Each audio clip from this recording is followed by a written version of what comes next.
Қазақстан Республикасының тәуелсіздіктің 30 жылдығына орай Наурыз мерекесінің 10 күндіктің 4-ші күні тарихқа тағзым күні.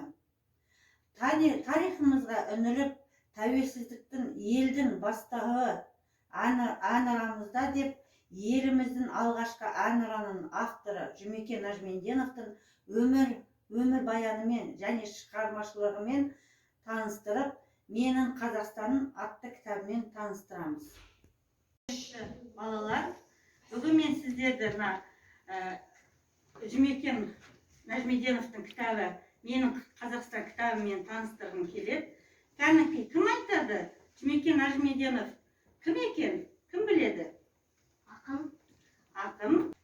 Алтын күн аспаны, алтын даласы, ерліктің дастаны, еліме қарашы, ежелден ертеген даңқымыз шықты ғой, намысын бермеген қазағым мықты ғой.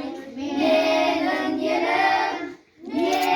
елім, гүлің болып, егілемін, жырым болып, төгілемін елім, туған жерім менің, Қазақстаным.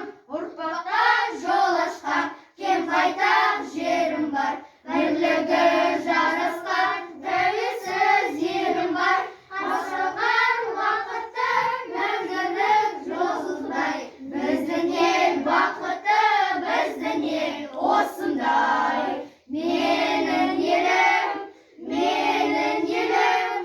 гүлің болып, егілемін, жырың болып, төгілемін елім, туған жерім менің, Қазақстаным. Болды, рахмет.